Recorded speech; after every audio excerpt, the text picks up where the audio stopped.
Joining us now, former Biden White House press secretary, former State Department spokesperson, and host of Inside with Jen Psaki, right here on MSNBC. Jen Psaki. Jen, good to have Katie. you. Good to see you. Good to see you, too. Let's talk about what Senator Andy Kim is proposing here. I mean, the Republicans are in charge of Congress. The Republicans have the votes if they want to get this stuff done. But, you know, it's a very slim majority. If you were advising any of the Democrats, either in the House or the Senate, on this spending bill, what would your advice be? I would say use the heck out of your leverage, which I think is what he's saying. I mean, as you know, Katie, there's not an up or down vote. Are you for shutting down the government or not shutting down the government? It's if both sides don't agree on a funding agreement. And I don't think it's wise for Democrats to say, let's shut the government down. That's not what he was saying at all. He's saying use the leverage.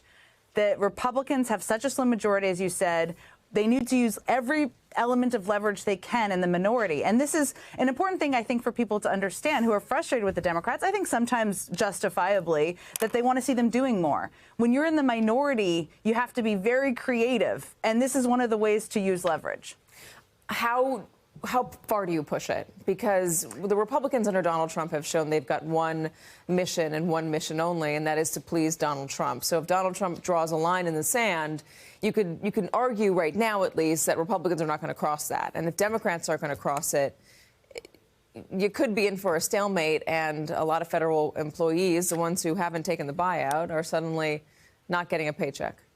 Yeah, look, I'm not suggesting run through the tape to shut the government down. What I'm suggesting is make it a painful process and use every element of leverage that they can use to get to that point. It's a hard message to sell, to your point, Katie, to say we are defending federal workers, which the Democrats definitely are, in contrast with what Trump and Musk and are doing right now, and nobody seems to be objecting to in their own party, to also say, but let's shut the government down and prevent people from getting paychecks. But this is one of the points of negotiation where it always happens that both sides are pushing for what they need and what they want. I don't think that Speaker Mike Johnson or other members of Republican leadership want to shut the government down. Now, if Trump tells them to, maybe they will. Who knows? We're in a crazy world.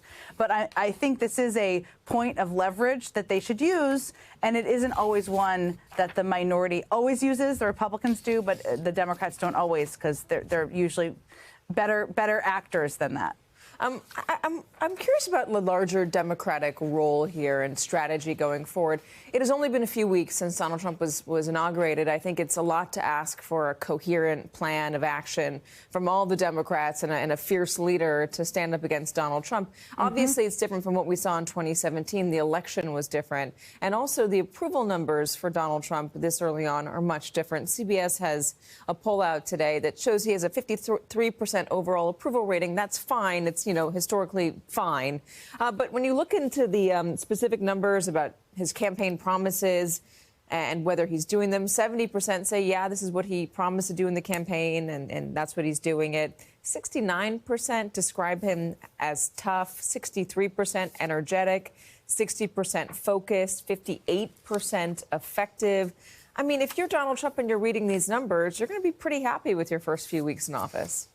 Maybe, but it's one, so early, and two, a number of the steps that he and his co-president are taking are detrimental to people's programs they rely on. That actually, they may not identify them with the federal government, but if you're living even in a red state and your preschool's being shut down, you don't have access to the Medicaid funding you normally would, your farming subsidies, which is something we've seen reported on today, are no longer what they were, you're going to be mad at the federal government and the people in charge. Trump and the Republicans control Congress, they control the White House. So we're just starting to see some of these impacts across the country. We saw the courts acknowledge today that actually all of the funding hasn't been reissued or isn't flowing as it should. And I will be very interested to see, Katie, in a couple of months, if they proceed with this, we're going to destroy the government from within, and government doesn't have a role in anybody's lives, what the impact of that is on communities.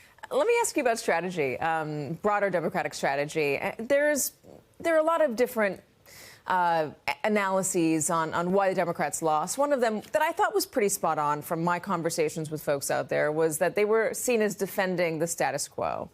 Do you think that they are one, do you think that that's true? And then number two, if it is true, are they falling into that same trap of defending the status quo, which Americans have said pretty clearly with the vote for Donald Trump they don't like, by going out and saying we got to make sure that U.S. aid is protected no matter what. We got to make sure that Donald Trump cannot get into the federal government and change anything. Make sure we're going to protect all federal workers. Falling into the trap of defending every institution, even though Americans aren't so happy with the institutions. Look, I think this is a really hard thing for Democrats because there hasn't been a party that has and a leader that has wanted to dismantle institutions in the same way as Trump, right? So if you're the opposition, you are a defender of things that do good things for people's lives, things that keep rule of law happening in our country, things that keep democracy functioning. And by that, for that reason, you are a defender of the status quo. I would say one of the lessons I think that people should hopefully take away is it's how you talk about it. That it's not the only lesson, but I think it's one of them. If Democrats keep going out there and saying we're in a constitutional crisis, which I think we are, but it's how do you talk about it? If they keep saying authoritarianism, it's coming at our country. It is, right? A democracy is under fire.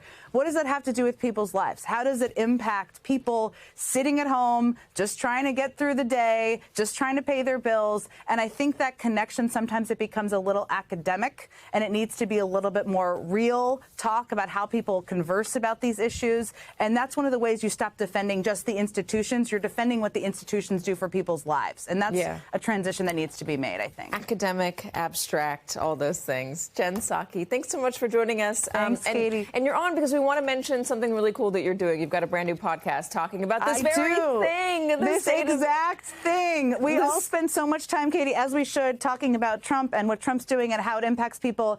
This podcast is focused on what the Democrats are doing. I talked to Governor Wes Moore. I talked to Jack Schlossberg, and the first 2 episodes are out today. Jack Schlossberg. You know, I was trying to get him on my show for RFK Jr., but I had no success. Maybe he'll come on soon. Maybe. We'll see. Thank you so much. I appreciate it.